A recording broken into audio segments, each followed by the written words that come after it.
রব্বুল আলামিন গোটা পৃথিবী সৃষ্টি করার উদ্দেশ্যে দুইজন মানবকে সৃষ্টি করেছিলেন, দুইজন মহামানব। একজন আদি পিতা বাবা আদম আলাইহিস সালাতুস সালাম, আর একজন মা হাওয়া আলাইহিস সালাতুস সালাম। আল্লাহ রব্বুল আলামিন দুইজন ব্যক্তিকে, দুইজন মানুষকে সৃষ্টি করে দুনিয়াতে প্রেরণ করলেন। দুনিয়াতে প্রেরণ করার পর এখন এই দুইজন মানুষ থাকবে নাকি ২ জন থেকে ৭ জন, ১০ জন, হাজার হাজার কোটি কোটি মানুষ তৈরি করার দরকার দুনিয়াতে আছে না নাই? ইতপূর্বে শুনেছিলেন আল্লাহ রাব্বুল আলামিন মানুষ সৃষ্টি করেছেন দুনিয়াতে প্রতিনিধিত্ব করার জন্য, রব্বুল আলামিনের প্রতিনিধিত্ব করার জন্য।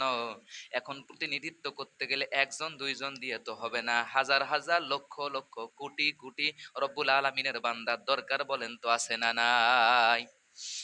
এই লক্ষ্য, এই টার্গেটকে কেন্দ্র করে রব্বুল আলামিন হাওয়া আলাইহিস সালাতুস সালাম এবং বাবা আদম আলাইহিস সালাতুস সালামকে পৃথিবীতে প্রেরণ করলেন। এরপর যুগে যুগে আরো মানুষ সৃষ্টি করবেন, এই জন্য তাদের গর্ভে রব্বুল আলামিন সন্তান দিয়ে দিলেন, ২ জন করে জোড়া সন্তান দিয়ে দিয়েছেন। হাওয়া আলাইহিস সালাতুস সালামের গর্ভে একটা করে সন্তান হতো ছেলে, আর একটা সন্তান হতো মেয়ে। একটু খেয়াল রাখেন, একটা ছেলে সন্তান হতো আর একটা মেয়ে সন্তান। আবার পরবর্তীতে যখন তিনি গর্ভধারণ করতেন, পরবর্তীতে আবার যমজ ২টা সন্তান হতো, এভাবে হইতেই থাকতো। প্রথম যে যমজ ২টা সন্তান হলো, এই ২টা সন্তানের ক্রস করে পরবর্তী যে ২টা সন্তান হলো, এই ২টা সন্তানগুলোকে ক্রস করে অল্টার করে বিবাহ দিয়ে দিতে হবে। এটা ছিল ইসলামের বিধান। এখনকার বিধান সহোদর বোনকেও বিবাহ করা যায় না, আর আপন নিজের মায়ের গর্ভের ভাই বোনে তো বিবাহ জায়েজ নাই, হারাম। কিন্তু ওই সময়ে রব্বুল আলামিন এটা বিধান করে দিয়েছিলেন, কারণ রব্বুল আলামিনের বান্দা দুনিয়াতে বেশি করা দরকার, এই জন্য রব্বুল আলামিন এই বিধানটা দিয়ে দিয়েছিলেন। ও মুসলমান আল্লাহর বান্দারা, এরপর যখন প্রথম সন্তান হলো, ২ জন সন্তান, হাবিলের সাথে হয়েছিল লাবুদা, আর কাবিলের সাথে হয়েছিল আকলিমা। তাহলে আল্লাহ রব্বুল আলামিনের বিধান অনুযায়ী বিবাহ দেওয়ার কথা হাবিলের সাথে, তার অল্টার যিনি আছেন, যে কন্যা সন্তান রব্বুল আলামিন আদম হাওয়াকে দিয়েছিলেন তাদের, আবার পরবর্তী যে সহোদর ভাই বোন হলো তাদের সাথে অল্টার করে আবার পরবর্তী যে আগেরটা যা হয়েছিল সেটার সাথে বিবাহ দেওয়া দরকার। তাহলে যদি এই সিস্টেমে আসেন, তাহলে হাবিলের সাথে বিবাহ হওয়ার কথা হলো আকলিমা, আর কাবিলের সাথে বিবাহ হওয়ার কথা হলো লাবুদা। ঠিক কিনা? কথা কি বুঝেছেন? নাহলে পরিষ্কার করে বলি। আচ্ছা, এই যে সিস্টেম রব্বুল আলামিন করে দিয়েছেন, সেই ক্ষেত্রে এই সিস্টেমটাকে ফলো করতে গিয়ে হাবিলের সাথে বিবাহ হওয়ার কথা আকলিমার, আর কাবিলের সাথে বিবাহ হওয়ার কথা লাবুদার। কিন্তু রব্বুল আলামিনের কুদরত, আল্লাহ রব্বুল আলামিনের সৃষ্টি, আকলিমা ছিল অতীব সুন্দরী, আর লাবুদা ছিল একটু কুৎসিত, কালো বা কুশ্রী, দেখতে একটু খারাপ। স্বাভাবিকত মানুষ সুন্দরের পূজারী, মানে সৌন্দর্যকেই ভালোবাসে মানুষ, যে মানুষই হোক না কেন, যেটা যত সুন্দর মানুষের চোখে তত বেশি ধরে। আল্লাহ রব্বুল আলামিনের বিধানকে কাবিল অস্বীকার করলো, বলল না, আমার যে সহোদর বোন আছে আকলিমা, আমি তাকেই বিবাহ করব, সে আমার বোন, তার প্রতি আমার অগ্রাধিকার বেশি। আল্লাহ রব্বুল আলামিনের বিধানকে অস্বীকার করলো। আদি পিতা আদম আলাইহিস সালাতুস সালাম, তিনি সন্তানকে বোঝালেন, ও বাবা, তোমার অস্বীকার করা, তোমার বিধান অস্বীকার করাতে কোনো যায় আসে না। আল্লাহ রব্বুল আলামিনের বিধান তোমাকে মানতেই হবে। এখন তুমি যদি বিবাহ করতে চাও, তাহলে তোমাকে লাবুদাকে বিবাহ করতে হবে, আর যদি করতে না চাও তাহলে তোমাকে স্টপ থাকতে হবে। কিন্তু তুমি কোনোভাবেই আকলিমাকে বিবাহ করতে পারবে না।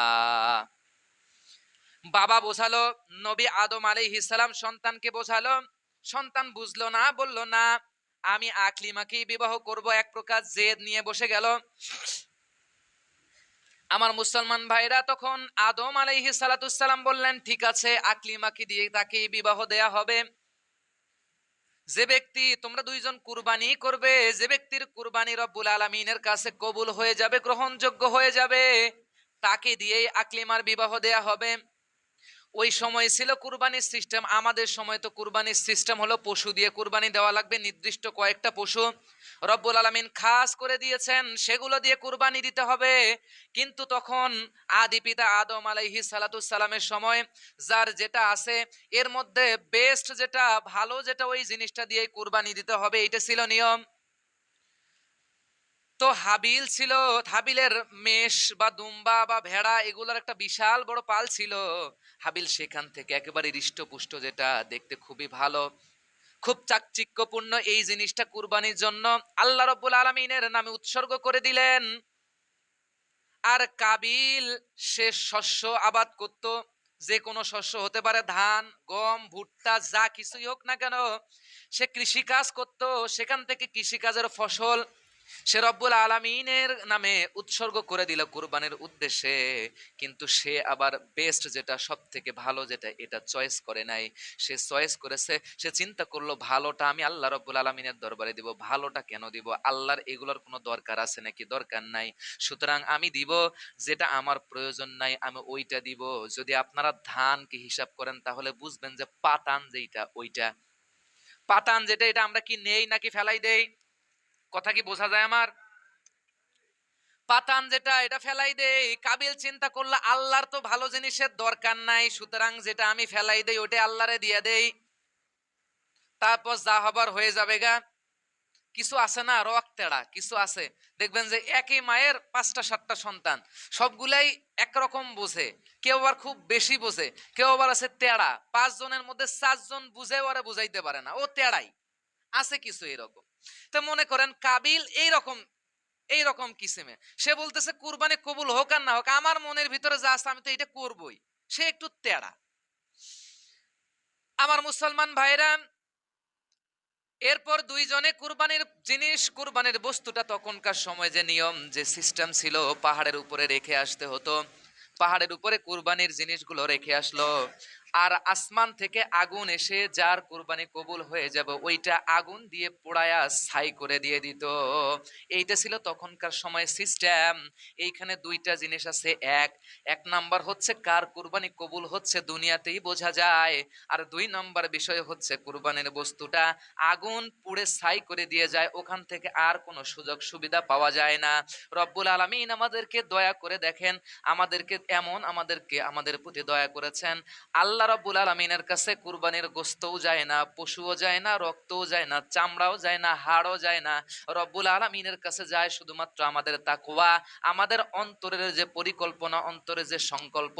এই সত্যিকার অর্থে খাস নিয়তে আমরা রব্বুল আলামিনকে খুশি করার জন্যই কুরবানি দিচ্ছি নাকি গোস্ত খাওয়ার জন্য দিচ্ছি? আমাদের এই নিয়তটা, আমাদের তাকওয়া, আল্লাহর প্রতি ভয়, এইটা রব্বুল আলামিনের কাছে চলে যায়।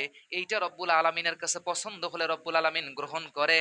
ও মুসলমান আল্লাহর বান্দারা, এ থেকে বোঝা গেল কুরবানি এটার বেনিফিট আমরাই নিচ্ছি, কিন্তু আমাদের নিয়ত করা লাগবে ভালো।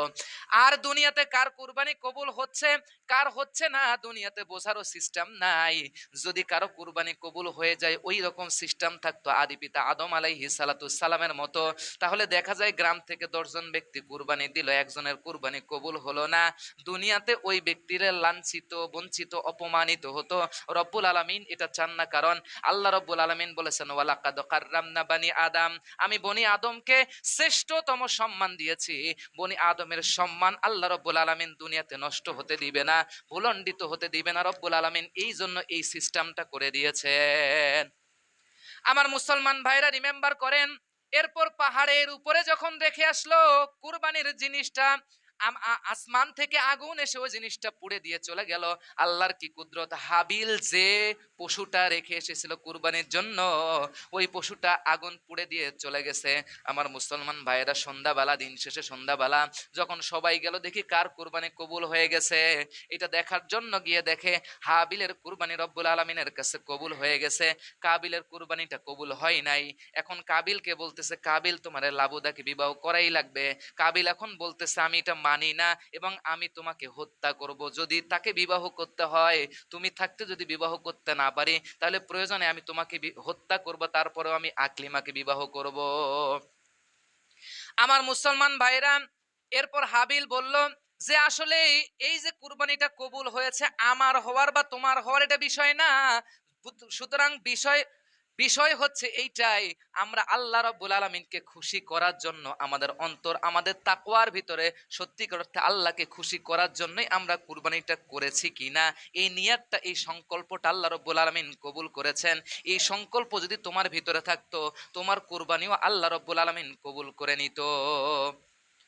আমার মুসলমান ভাইরা, এরপর কাবিল মানলো না, কারো কথাই মানলো না, আদম আলাইহিস সালাতু সালামের কথাও শুনলো না।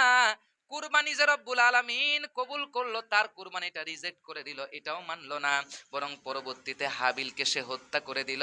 দেখেন, পৃথিবীর প্রথম খুন হচ্ছে এইটা, কাবিল কর্তৃক হাবিল খুন। এইটাই হচ্ছে পৃথিবীর প্রথম খুন।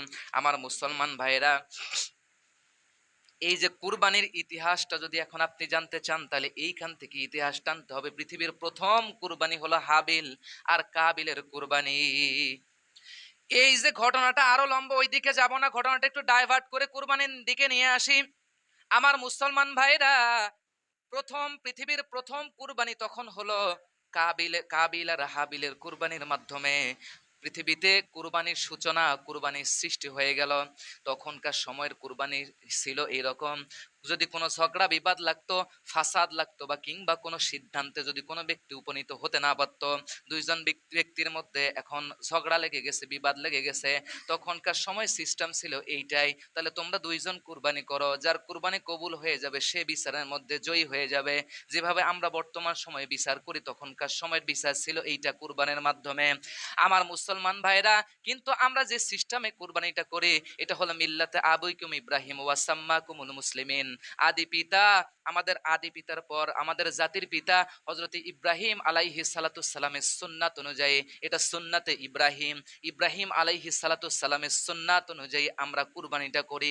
এখন কথা হচ্ছে, হুজুর সুন্নাতি তরিকায় করি। হ্যাঁ, ইব্রাহিম আলাইহিস সালামের সুন্নাতি তরিকায় আমরা কুরবানি করি, কিন্তু কুরবানিটা আমাদের উপর ওয়াজিব, যদি নিসাব পরিমাণ সম্পদের মালিক আমরা হই।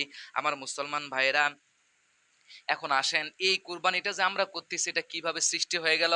আপনারা সবাই জানেন, এই যে কুরবানিটা আসলো, আমাদের জাতির পিতা ইব্রাহিম আলাইহিস সালাম তার সন্তান ইসমাইল আলাইহিস সালাতুস সালামকে কুরবানি করার মাধ্যমে জীবনের শেষ সময়ে গিয়ে, জীবনের একেবারে অন্তিম সময়ে রব্বুল আলামিন ইব্রাহিম আলাইহিস সালাতুস সালামকে একটা সন্তান দান করেছিলেন। ইব্রাহিম আলাইহিস সালাতুস সালাম জীবনে ৮০টা বছর ধরে দোয়া করলেন, ৮০টা বছর ধরে সন্তানের জন্য দোয়া করলেন। ও মুসলমান আল্লাহর বান্দারা, আল্লাহ রব্বুল আলমিনের পরীক্ষা, হয়তো বা আল্লাহ রব্বুল আলমিন পরীক্ষা নেওয়ার জন্য ইব্রাহিম আলাইহিস সালাতুস সালামকে সন্তান দেন নাই, কিন্তু জীবনের শেষ সময় গিয়ে সন্তান দিয়েছেন। ইব্রাহিম আলাইহিস সালামের উপাধি ছিল খলিলুল্লাহ, আল্লাহর বন্ধু। খেয়াল করেন, খলিলুল্লাহ, আল্লাহর বন্ধু। কিন্তু জীবনের শেষ সময় গিয়ে যখন একটা সন্তান রব্বুল আলামিন ইব্রাহিম আলাইহিস সালামকে দান করলেন, ইব্রাহিম আলাইহিস সালাম কার্যত শুধু ইব্রাহিম আলাইহিস সালাম কেন, আমরাও যদি হই, জীবনের শেষ মুহূর্তে গিয়ে যদি একটা সন্তান পাই, স্বাভাবিকভাবেই তার প্রতি আমাদের ভালোবাসা একটু বেশি হওয়ার কথা, ঠিক কিনা? এইভাবেই ইব্রাহিম আলাইহিস সালাতুস সালামের ভালোবাসাও ইসমাইল আলাইহিস সালাতুস সালামের প্রতি একটু বেশি হয়ে গিয়েছিল। আল্লাহ রাব্বুল আলামিন সেটা সহ্য করতে পারেন নাই। রব্বুল আলামিন তাকে উপাধি দিয়েছিলেন খলিলুল্লাহ, আল্লাহর বন্ধু। দেখেন, দুনিয়াতে যদি ভালো কোনো বন্ধু হয়, দুনিয়াতে ভালো বন্ধু, যে কোনো ভালো বন্ধু, এখন দুইজন বন্ধু এরা একই সাথে চলাফেরা করে, ঘোরাফেরা করে, বিভিন্ন জায়গায় যায়, হঠাৎ দেখবেন যদি ওই বন্ধু সেই বন্ধুকে একটু মনে করেন তাকে পাত্তা দিচ্ছে না, না দিয়ে আরেকজনের সাথে বন্ধুত্ব স্থাপন করতেছে, ওই বন্ধু, আগের যে বন্ধু, সে কিন্তু একটু হিংসার মধ্যে পড়ে যাবে, তার প্রতি একটু সে হিংসাত্মক মনোভাব দেখাবে। যদি বা আল্লাহ রব্বুল আলামিন হিংসাত্মক মনোভাব ইব্রাহিম আলাইহিস সালামের প্রতি দেখান নাই, কিন্তু রব্বুল আলামিন একটু রাগ করেছেন, মাইন্ড করেছেন, বা তাকে একটু খারাপ, আল্লাহ রব্বুল আলামিনকে খারাপ লেগেছে।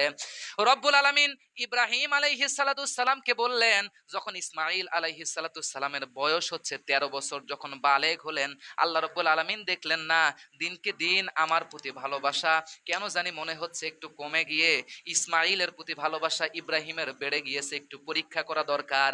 ইব্রাহিমকে বলল, ও ইব্রাহিম, তুমি এখন তোমার রব্বুল আলামিন, তোমার আল্লাহ রব্বুল আলামিনের নামে তোমার প্রিয় বস্তুটাকে উৎসর্গ করো। এবং স্বপ্নের মধ্যে দেখাইলেন, তিনবার স্বপ্নের মধ্যে ইব্রাহিম আলাইহিস সালামকে দেখাইলেন, স্বপ্নের মধ্যে ইব্রাহিম আলাইহিস সালামকে দেখাইলেন ইসমাইল আলাইহিস সালাম। কাজ, এই কয়টা কাজ যখন করলেন, করার পর ইব্রাহিম আলাইহিস সালাম ইসমাইল আলাইহিস সালামের গলায় ছুরি যখন চালাইলেন, আল্লাহ রাব্বুল আলামিন ছুরির যে ধারালো অংশটা আছে, এই অংশের মধ্যে তামার একটা পরত দিয়ে দিলেন। ইব্রাহিম আলাইহিস সালাম ছুরি চালায় কিন্তু জবাই হয় না, ছুরি চালায় জবাই হয় না। যখন ছুরি চালায়, ঠিক তখন আসমান থেকে জিব্রাইল আলাইহিস সালাতু সালাম এসে বললেন আল্লাহু আকবার, আল্লাহু আকবার। তখন ইসমাঈল আলাইহিস সালাতু সালাম এটা শোনার পর বললেন লা ইলাহা ইল্লাল্লাহু ওয়াল্লাহু আকবার। ইব্রাহিম আলাইহিস সালাতু সালাম শুনে বললেন ওয়াল্লাহু আকবার ওয়ালিল্লাহিল হাম। আমার মুসলমান ভাইরা, এই বাক্যটা আল্লাহ রাব্বুল আলামিনের কাছে এত পছন্দ হয়েছে, যার কারণে রব্বুল আলামিন গোটা উম্মতে মুহাম্মাদের জন্য ৯ জিলহজ থেকে নিয়ে একেবারে ১৩তম জিলহজ পর্যন্ত রব্বুল আলামিন এই যে তালবিয়াটা পাঠ করা আমাদের জন্য ওয়াজিব করে দিয়েছেন। বুঝাইতে পারলাম? সম্মানিত ভাইরা, সময় খুব কম তো। আসলে এই যে তখন ইব্রাহিম আলাইহিস সালাতু সালাম যখন ইসমাঈল আলাইহিস সালাতু সালামকে জবাই করতেছেন, জবাই তো হইল না। আল্লাহ রাব্বুল আলামিন আসমান থেকে যখন জিবরাইল আলাইহিস সালামকে পাঠাই দিলেন, জিবরাইল আলাইহিস সালাম আস্তে করে নিয়ে ইসমাঈল আলাইহিস সালামকে ছুরির নিচ থেকে সরায়া জান্নাত থেকে একটা পশু নিয়ে এসে, দুম্বা নিয়ে এসে ছুরির নিচে ফেলাই দিলেন। ইব্রাহিম আলাইহিস সালাম যখন চোখ খুললেন, বাঁধন খুললেন, খুলে দেখে সন্তান ইসমাঈল দূরে দাঁড়ায়া হাসতেছে, আর ইব্রাহিম আলাইহিস সালাম দেখতেছেন যে ছুরি দিয়ে একটা দুম্বা, একটা পশু তিনি জবাই করে ফেলেছেন। এটা রব্বুল আলামিনের কুদরত। সম্মানিত ভাইরা, এখান থেকে একটা মাসালা আমরা দিতে পারি গুরুত্বপূর্ণ, সেটি হচ্ছে যদি আপনার অন্তরের মধ্যে নিয়াত থাকে, অন্তরের মধ্যে একেবারে আল্লাহ রব্বুল আলামিনকে খাসভাবে খুশি করার নিয়াত থাকে, সংকল্প থাকে, আল্লাহ রব্বুল আলামিন আপনার কুরবানি ঠিকই কবুল করে নেবেন। যদি ইব্রাহিম আলাইহিস সালামের অন্তরের মধ্যে একটু দ্বিধা থাকতো রব্বুল আলামিনের বিধানটাকে কায়েম করার জন্য, তাহলে আল্লাহু আলাম, আল্লাহ ভালো জানেন, হয়তো বা ইসমাইল আলাইহিস সালাম জবে হয়ে যাইতেন। কিন্তু দুইজনের নিয়াত এত পাক্কা যে রব্বুল আলামিনকে খুশি করার উদ্দেশ্যে একজন কুরবানি করতে রাজি, আর একজন ছুরির নিচে যাইতে রাজি। রব্বুল আলামিন তাদের তাকওয়া এত পছন্দ করে নিয়েছেন, তাদেরকে সেভ করে সেখানে দুম্বা দিয়ে দিয়েছেন, কুরবানি হয়ে গেল। আমার মুসলমান ভাইরা, ঠিক তখন থেকে এখন পর্যন্ত আমাদের উপরে কুরবানি ওয়াজিব, এবং এই ইব্রাহিম আলাইহিস সালাতু সালামের সুন্নতি তরিকা অনুযায়ী। মুহতারাম মুসল্লিয়ান, আল্লাহ রাব্বুল আলামিন সময় সুযোগ দিলে বাকি আলোচনা আগামী দিন ইনশাআল্লাহ করব, এই আশাবাদ ব্যক্ত করে আমার আলোচনা এখানে শেষ করছি। ওয়া আখিরু দাওয়ানা আনিল হামদুলিল্লাহি রাব্বিল আলামিন। আসসালামু আলাইকুম ওয়া রাহমাতুল্লাহ।